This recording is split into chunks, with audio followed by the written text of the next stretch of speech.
ಬೆಟ್ಟ ಕಣ್ಣಿಗೆ ನುಣ್ಣಗೆ ಅನ್ನೋ ಮಾತು ಕಾಶ್ಮೀರದ ವಿಷಯದಲ್ಲಿ 100ಕ್ಕೆ 100 ಸತ್ಯ.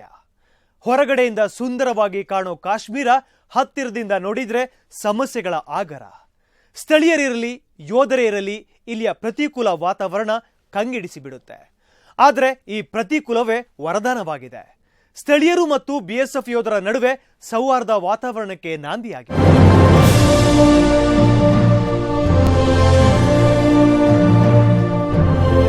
ಕಾಶ್ಮೀರ ಭೂಲೋಕದ ಸ್ವರ್ಗ. ಎತ್ತ ನೋಡಿದ್ರೂ ಪರ್ವತಗಳ ಸಾಲು, ಶುದ್ಧವಾದ ನೀರ ಝರಿ. ಇದು ಅಪರೂಪಕ್ಕೊಮ್ಮೆ ಕಾಶ್ಮೀರಕ್ಕೆ ಭೇಟಿ ನೀಡಿದವರಿಗೆ ಬರೋ ಭಾವನೆ. ಆದ್ರೆ ಅಲ್ಲೇ 100 ವರ್ಷಗಳಿಂದ ವಾಸಿಸುತ್ತಿರುವವರ ಪಾಡು ಯಾರಿಗೂ ಬೇಡ. ಪಾಕಿಸ್ತಾನದ ಶೆಲ್ ಯಾವಾಗ ಬಂದು ತಲೆ ಮೇಲೆ ಬೀಳುತ್ತೋ ಅನ್ನೋ ಭಯದ ಬದುಕು ಒಂದೆಡೆಯಾದ್ರೆ, ಮೂಲಭೂತ ಅಗತ್ಯತೆಯ ಕೊರತೆ ಇನ್ನೊಂದೆಡೆ.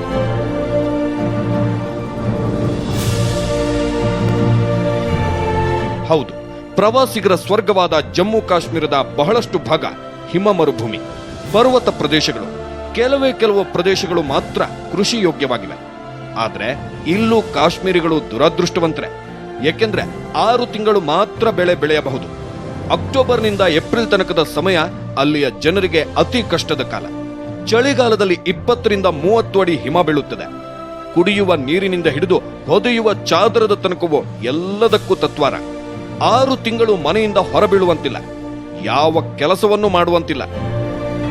ಚಳಿ ಟೈಮ್ನಲ್ಲಿ temperatures go down to -40. Snowfall 30 feet ಇರ್ತಾರೆ. ಸೊ ಅಲ್ಲಿ ಪಬ್ಲಿಕ್ಗೆ ಏನು ಮೆಡಿಕಲ್ ಫೆಸಿಲಿಟೀಸ್ಗೆ ನಮ್ಮ ಜವಾಬ್ದಾರಿ, ಆಮೇಲೆ ಬೇರೆ ಎಸೆನ್ಷಿಯಲ್ ಐಟಮ್ಸ್ ಕೊಡಲಿಕ್ಕೆ ನಮ್ಮ ಜವಾಬ್ದಾರಿ. ಸೊ ಬೈ ಚಾನ್ಸ್ ಏನು ಮೆಡಿಕಲ್ ಇವ್ಯಾಕ್ಯುವೇಷನ್ ಇದೆ, ಅದು ಸ್ಟೇಟ್ ಗೌರ್ಮೆಂಟ್ ಆಮೇಲೆ ಏರ್ಫೋರ್ಸ್ ಜೊತೆಗೆ ಟೈಅಪ್ ಮಾಡ್ತೀವಿ. ಅಲ್ಲಿ ಹೆಲಿಕಾಪ್ಟರ್ಗೆ ವ್ಯವಸ್ಥೆ ಮಾಡ್ತೀವಿ. ಆಮೇಲೆ ಇವ್ಯಾಕ್ಯುವೇಷನ್ ಕೆಲಸ ನಡೀತಾ ಇದೆ. ಬಡತನ ಎನ್ನುವುದು ಕಾಶ್ಮೀರಿಗಳ ಬೆಂಬಿಡದ ಭೂತ. ಬಡತನದ ಚಕ್ರದಿಂದ ಹೊರಬೀಳಲು ಸಾಧ್ಯವಿಲ್ಲ ಅಂತಹ ಪರಿಸ್ಥಿತಿ. ಕಾಶ್ಮೀರಿಗಳಿಗೆ ಶಿಕ್ಷಣ ಎನ್ನುವುದು ಗಗನ ಕುಸುಮ. ಬೆಟ್ಟ ಗುಡ್ಡಗಳ ಪ್ರದೇಶವಾಗಿರುವುದರಿಂದ ಜನಸಂಖ್ಯೆ ಸ್ವಾಭಾವಿಕವಾಗಿಯೇ ಕಡಿಮೆ. ಆ ಕಾರಣದಿಂದ ಸಾಕಷ್ಟು ಶಿಕ್ಷಣ ಸಂಸ್ಥೆಗಳಿಲ್ಲ. ದೂರದೂರಿಗೆ ಕಳುಹಿಸಿ ಶಿಕ್ಷಣ ಕೊಡಿಸೋಣವೆಂದ್ರೆ ಅಷ್ಟು ಆರ್ಥಿಕ ಶಕ್ತಿಯೂ ಇಲ್ಲ. ಭಾರತ ಸರ್ಕಾರ ಇನ್ನೂ ಹೆಚ್ಚಿನ ರೀತಿಯಲ್ಲಿ ಸ್ಪಂದಿಸಬೇಕು ಎನ್ನುವುದು ಸ್ಥಳೀಯರ ಆಶಯ.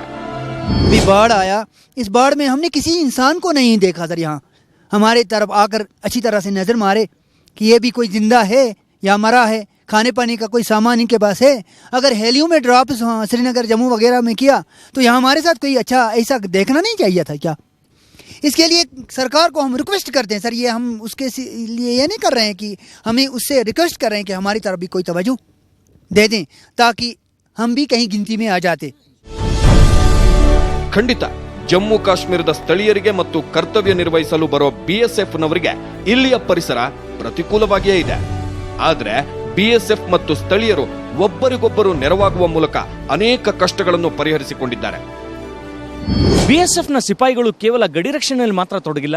ಇಲ್ಲಿರುವಂತಹ ಸುತ್ತಮುತ್ತಲಿನ ಹಳ್ಳಿಗರಿಗೆ ವೈದ್ಯಕೀಯ ಚಿಕಿತ್ಸೆ, ಆಹಾರ, ನೀರು ಮತ್ತಿತರ ಸಹಾಯಕ್ಕೆ ಕೂಡ ಮುಂದಾಗಿದ್ದಾರೆ. 20 ರಿಂದ 30 ಅಡಿ ಹಿಮಪಾತವಾಗುವುದರಿಂದ ಬಿಎಸ್ಎಫ್ನವರಿಗೂ ಅದು ಕಷ್ಟವೇ. ಕಟ್ಟಿಗೆ, ಆಹಾರ, ವಸತಿ ನಿರ್ಮಾಣಗಳಂತಹ ಅತಿ ಅಗತ್ಯ ವ್ಯವಸ್ಥೆಗಳಿಗಾಗಿ ಬಿಎಸ್ಎಫ್ನವರು ಸ್ಥಳೀಯರನ್ನು ಅವಲಂಬಿಸಿದ್ದಾರೆ. ಹಾಗೆಯೇ ರೇಷನ್ ಪೂರೈಕೆ, ವೈದ್ಯಕೀಯ ಅಗತ್ಯಗಳಿಗಾಗಿ ಸ್ಥಳೀಯರು ಬಿಎಸ್ಎಫ್ನವರನ್ನು ಅವಲಂಬಿಸಿಕೊಂಡಿದ್ದಾರೆ. ಇದಲ್ಲದೆ ಯಾವುದೇ ಅವಘಡವಾದರೂ ಕೂಡ ಬಿಎಸ್ಎಫ್ನವರು ತಕ್ಷಣ ಸ್ಥಳೀಯರ ನೆರವಿಗೆ ಧಾವಿಸುತ್ತಾರೆ.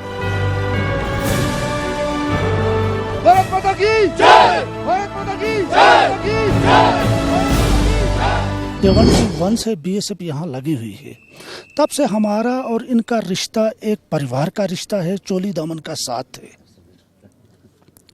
हमारा इनके साथ जो काम होता है, वो लोग गरीब से गरीब लोग जो हैं वो पोर्टर का काम करते हैं. और आम तौर पे चाहे अमीर हो, अमीर तो लोग यहाँ है नहीं, मुझे थोड़ा सा 19-20 का फ़र्क है, इतना ही है.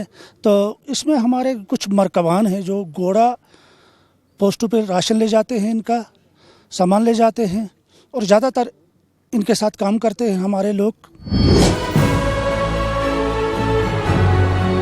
ಬಿಎಸ್ಎಫ್ ಯೋಧರ ಮತ್ತು ಸ್ಥಳೀಯರ ಒಡನಾಟ ಸುಮಾರು 44 ವರ್ಷ ಹಳೆಯದು. ಅಲ್ಲಿಂದ ಇಲ್ಲಿಯವರೆಗೂ ಸ್ಥಳೀಯರು ಮತ್ತು ಯೋಧರ ನಡುವೆ ಬಿರುಕು ಬಂದಿಲ್ಲ. ಸ್ಥಳೀಯರ ನೆರವಿಲ್ಲದೆ ಗಡಿ ಕಾಯಲು ಸಾಧ್ಯವೇ ಇಲ್ಲ. ಇಬ್ಬರ ನಡುವಿನ ಸಾಮರಸ್ಯದ ಜೀವನ ನಮ್ಮ ಗಡಿ ಭದ್ರತೆಯನ್ನು ಹೆಚ್ಚಿಸಿದೆ.